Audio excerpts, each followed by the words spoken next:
नमस्कार मंडळी, क्रिशवीज व्लॉग या आपल्या चॅनलमध्ये आपणा सर्वांचं अगदी मनापासून स्वागत आहे। आज मी तुमच्यासोबत एक अत्यंत उपयुक्त, विश्वसनीय आणि प्रभावी घरगुती उपाय शेअर करणार आहे, जो प्राचीन भारतीय वैद्यकशास्त्राचा गाभा, आजीबाईंच्या काळाच्या कसोटीवरती उतरलेल्या पद्धती आणि अनेक पिढ्यांच्या अनुभवांवर आधारित मानला जातो।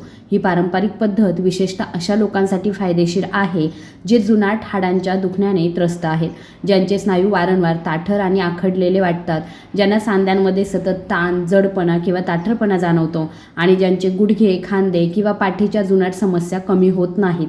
हा पारंपरिक उपाय शरीरामध्ये हळूहळू काम करतो, या समस्या मुळापासून कमी करण्यास मदत करतो आणि शरीराला पूर्वीसारखी हलकी, लवचिक आणि सक्रिय स्थिती परत मिळवून देण्यात महत्त्वाची भूमिका बजावतो। मी यापूर्वी विविध आरोग्य समस्या, दैनंदिन आरोग्य समस्या आणि इतर अनेक विषयांवरती सविस्तर चर्चा केली आहे। प्रत्येक वेळी सोप्या भाषेत समजावून सांगितलं आहे आणि तुमच्यासोबत अनेक आयुर्वेदिक आणि घरगुती उपाय देखील शेअर केलेले आहेत। पण आज मी तुमच्यासोबत जो घरगुती उपाय शेअर करणार आहे तो इतर उपायांपेक्षा सोपा आहे, त्याचे परिणाम अधिक प्रभावी आहेत आणि त्यात त्वरित आराम देण्याची क्षमता देखील आहे।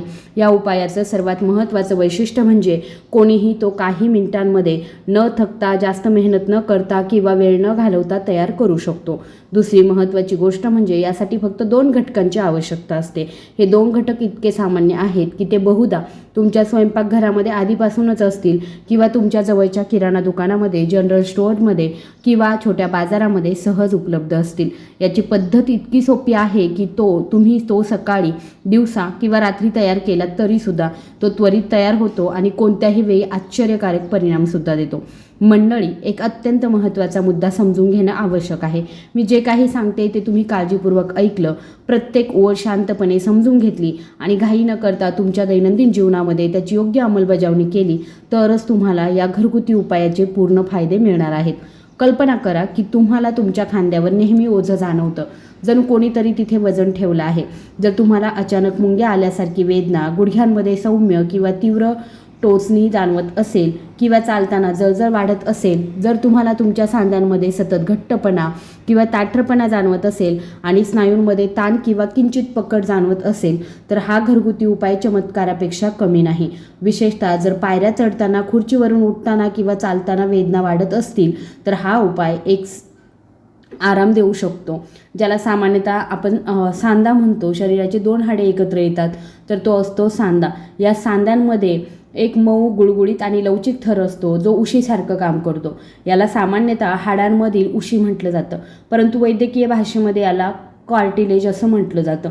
ही खुर्च्या हाडांना एकमेकांवर घासण्यापासून वाचवतं, ज्यामुळे हालचाल सहज आणि वेदनामुक्त होते। पण जसजसं आपलं वय वाढतं किंवा शरीर अंतर्गतरित्या कमकुवत होतं तसतशी ही खुर्च्या हळूहळू पातळ, कमकुवत आणि कोरडी होत जाते। बऱ्याच प्रकरणांमध्ये हा थर इतका झिजतो की तो जवळजवळ नाहीसा होतो। जेव्हा हा गादीसारखा संरक्षक थर कमी होतो किंवा नाहीसा होतो तेव्हा 2 हाडे एकमेकांवर घासली जाऊ लागतात, ज्यामुळे गुडघे, खांदे किंवा इतर कोणत्याही सांध्यांमध्ये वेदना, सूज, जळजळ आणि हालचालीमध्ये समस्या निर्माण होतात। अनेक लोक त्यांच्या गुडघ्यांमध्ये मुंग्या आल्याचा अनुभव सांगतात। सकाळी उठल्यावर खांदे आखडतात आणि बोटे सहज वाकत नाहीत। तुम्ही तुमच्या घरातील वडीलधाऱ्यांकडून पायऱ्या चढणं कठीण झाल्याची तक्रार ऐकली असेल। बोटांची मूठ पूर्वीसारखी वळत नाहीये आणि सकाळी जमिनीवर पाय ठेवताच तीव्र वेदना होतात। ही सर्व लक्षणं स्पष्टपणे दर्शवतात की त्यांच्या सांध्यांमधील खुर्चा लक्षणीयरित्या कमकुवत झाला आहे किंवा जवळजवळ नाहीसा झाला आहे। मी तुम्हाला जो घरगुती उपाय सांगणार आहे त्याबद्दल सर्वात महत्त्वाची गोष्ट ही आहे की तो शरीरातील खुर्च्या पुन्हा तयार करण्यास मदत करतो, तसेच तो जुन्या आणि कमकुवत सांध्यांची स्थिती सुधारण्यास देखील मदत करतो आणि हाडे पुन्हा मजबूत, टिकाऊ आणि लवचिक बनवण्यास हातभार लावतो।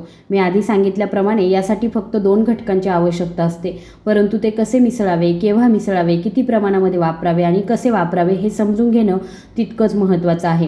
म्हणून मी तुम्हाला विनंती करते की तुम्ही ही संपूर्ण प्रक्रिया संयमाने समजून घ्या, प्रत्येक तपशिलाकडे लक्ष द्या आणि त्याचे पूर्ण फायदे मिळवण्यासाठी ते तुमच्या दैनंदिन जीवनामध्ये समाविष्ट करा। मंडळी, या उपायाची सुरुवात एका स्वच्छ, चकचकीत आणि पूर्णपणे कोरड्या काचेच्या काचेच्या बाटलीने होते. येथे सर्वात महत्त्वाची गोष्ट ही आहे की ही बाटली कधीही प्लास्टिकची नसावी, ती फक्त काचेचीच असावी. कारण जेव्हा कोणतंही तेल, विशेषतः देशी, आयुर्वेदिक किंवा वनौषधीमध्ये वापरलं जाणारं तेल प्लास्टिकच्या डब्यात साठवलं जातं तेव्हा प्लास्टिकमधील रसायने हळूहळू तेलाचा दर्जा कमी करतात आणि त्याची परिणामकारकता घटवतात. जर तुमच्या घरी आधीपासूनच मोहरीचं तेल असेल तर तुम्ही ते वापरू शकता. पण जर तुम्हाला हा उपाय अधिक प्रभावी, खोलवर परिणाम करणारा आणि अधिक फायदेशीर हवा असेल तर माझा प्रामाणिक सल्ला हा आहे की मोहरीच्या तेलाऐवजी तिळाचं तेल वापरा. तिळाचं तेल पूर्णपणे नैसर्गिक आणि शुद्ध आहे. त्यात कोणतीही भेसळ किंवा रसायने नाहीत आणि प्राचीन काळापासून सर्व प्रकारच्या वेदनांवर एक विश्वसनीय उपाय म्हणून ते मानलं जातं. आयुर्वेदामध्ये तिळाच्या तेलाला सर्वोत्तम, सर्वात प्रभावी आणि सुरक्षित तेल म्हटलं आहे. प्राचीन धार्मिक आणि आयुर्वेदिक ग्रंथामध्येही असं म्हटलं आहे की तेल हा शब्द मुळात तीळ या शब्दापासून आला आहे आणि इतर तेले नंतर अस्तित्वात आलेली आहेत. प्रसिद्ध आयुर्वेदिक ग्रंथ अष्टांग हृदयममध्ये स्पष्टपणे असं म्हटलं गेलं आहे की जी व्यक्ती दररोज आपल्या संपूर्ण शरीराला तिळाच्या तेलाने हलक्या हाताने मालिश करते ती आयुष्यभर गुडघेदुखी, सांधेदुखी आणि शरीराच्या विविध भागांवरील इतर समस्यांपासून मोठ्या प्रमाणामध्ये मुक्त राहते. म्हणून माझा तुम्हाला सल्ला आहे की या घरगुती उपायामध्ये मोहरीच्या तेलाऐवजी तिळाचं तेल वापरा, जेणेकरून त्याचा परिणाम अधिक प्रभावी आणि खोलवर होईल आणि तुम्हाला लवकर आरामही मिळेल. मंडळी, हा अस्सल, पारंपरिक आणि देशी घरगुती उपाय योग्यरित्या पूर्ण करण्यासाठी आपल्याला आणखी एक महत्त्वाच्या, शक्तिशाली आणि जलद कार्य करणाऱ्या घटकाची आवश्यकता आहे, तो म्हणजे कापूर. कापूर हे जवळजवळ प्रत्येक घरात एक सामान्य नाव आहे, कारण त्याचा वापर सामान्यतः प्रार्थना, आरती आणि इतर विविध धार्मिक कार्यांमध्ये केला जातो. तथापि कापूरचा वापर केवळ पूजेकरता नसतो. आजकाल लोक नाक मोकळं करण्यासाठी, श्वास घेणं सुलभ करण्यासाठी आणि शरीरातील ऑक्सिजनची पातळी सुधारण्यासाठी कापूरचा वापर करत आहेत. कापूरचा सर्वात महत्त्वाचा फायदा हा आहे की तो आपल्या श्वासोच्छ्वासाची प्रक्रिया किंचित वेगवान करतो आणि फुफ्फुसांना मजबूत करण्यास मदत करतो, ज्यामुळे ताजेपणा आणि ऊर्जा टिकून राहते. तथापि या विशिष्ट घरगुती उपायामध्ये आपण कापूरचा वापर श्वासासाठी किंवा नाकासाठी नाही, तर सांधेदुखी, सूज आणि अंतर्गत ताठरपणा कमी करण्यासाठी करणार आहोत, जेणेकरून हे तेल हाडांच्या आणि स्नायूंच्या कोणत्याही त्रासापासून त्वरित आराम देऊ शकेल. आता तुम्हाला फक्त कापूरचे 2 लहान तुकडे घ्यायचे आहेत. हे तुकडे खलबत्ता, दगडी जात्याने किंवा इतर कोणत्याही मजबूत वस्तूने हलक्या हाताने बारीक पूड होईपर्यंत कुटायचे आहे. कापराचे मोठे किंवा जाडसर तुकडे शिल्लक राहणार नाहीत याची काळजी घ्या. कापराची पूर्णपणे बारीक पूड झाल्यावर ती तिळाच्या तेलाने भरलेल्या त्याच स्वच्छ, कोरड्या आणि चकचकीत काचेच्या बाटलीमध्ये ओता. मग झाकण घट्ट बंद करा आणि बाटली दोन्ही हातांनी धरून काही मिनिटे हळुवारपणे हलवा, जेणेकरून कापराची पूड आणि तिळाचं तेल पूर्णपणे मिसळून एक गुळगुळीत, एकसमान आणि पूर्णपणे विरघळलेलं मिश्रण तयार होईल. हे तयार केलेलं तेल कमीत कमी 1 तास थेट तेजस्वी सूर्यप्रकाशामध्ये ठेवणं अत्यंत महत्त्वाचं आहे. जर उन्हाळा असेल तर ही प्रक्रिया अधिक सोपी होते, कारण त्यावेळी सूर्याची किरणे ही अधिक तीव्र असतात आणि त्यांचा तेलावरती फायदेशीर परिणामही होतो. तथापि जर हिवाळा असेल, आकाश ढगाळ असेल किंवा सूर्यप्रकाश कमी असेल तर ही प्रक्रिया थोडीशी आव्हानात्मक असू शकते. अशा परिस्थितीमध्ये ज्या दिवशी बाटली थेट सूर्यप्रकाशामध्ये असेल त्या दिवशी तेल सूर्यप्रकाशामध्ये ठेवण्याचा प्रयत्न करा. 1 तास सूर्यप्रकाशामध्ये ठेवल्यानंतर तेल पूर्णपणे तयार होतं, अधिक प्रभावी बनतं आणि वापरासाठी सज्ज होतं. सर्वात महत्त्वाची गोष्ट म्हणजे हे तेल केव्हा आणि कसं वापरावं याचा विचार करणं, जेणेकरून त्याचा प्रभाव अधिक तीव्र होईल आणि जास्त काळ टिकेल. हे तेल लावण्याची सर्वोत्तम वेळ म्हणजे सकाळी किंवा दिवसा, जेव्हा शरीराचं तापमान नैसर्गिकरित्या सक्रिय असतं. सूर्यास्तानंतर रात्री उशिरा किंवा झोपण्यापूर्वी याचा वापर टाळा, कारण त्यावेळी शरीराचं तापमान मंदावतं आणि तेलाचा तितका खोलवर परिणाम होत नाही. तेल लावण्यासाठी बसल्यावरती दोन्ही हातांवर भरपूर तेल घ्या आणि हळुवारपणे तळहात एकमेकांवर चोळा. तळहातामध्ये थोडीशी उष्णता जाणवताच ज्या ठिकाणी वेदना, ताठरपणा, जळजळ किंवा मग सूज आहे त्या भागावर हे तेल लावण्यास तुम्ही सुरुवात करायची आहे. तुम्ही हे तेल तुमच्या गुडघ्यांना, खांद्यांना, कमरेला, पाठीला, घोट्यांना, बोटांना आणि शरीरातील कोणत्याही सांध्यांना तुम्ही लावू शकता. तथापि नेहमी हळुवारपणे मालिश करण्याचं लक्षात ठेवा. कोणत्याही प्रकारची जबरदस्तीची किंवा जोरकस मालिश टाळा. हे तेल हळूहळू त्वचेत शिरतं आणि आतपर्यंत पोहोचतं आणि हे तयार करणं जितकं सोपं असेल तितका त्याचा प्रभाव अधिक खोलवर आणि जास्त काळ टिकतो.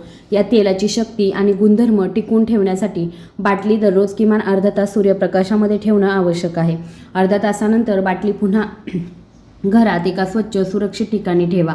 तेल दररोज सूर्यकिरणांमधून नैसर्गिक ऊर्जा आणि उष्णता शोषून घेते ते आपोआप सूर्योपचाराचे गुणधर्म प्राप्त करते। ही प्रक्रिया त्याचे औषधी गुणधर्म आणखी वाढवते, ज्यामुळे ते शरीरात जलद आणि प्रभावीपणे कार्य करू शकते।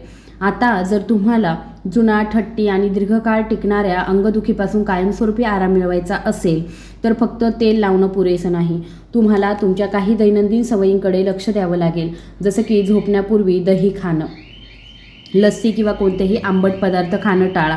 या व्यतिरिक्त राजमा, तूर, बटाटे, फुलकोबी आणि पांढरा भात यासारखे पदार्थ माफक प्रमाणामध्ये खाण्याचा प्रयत्न करा, कारण हे पदार्थ शरीरातील वात वाढवतात।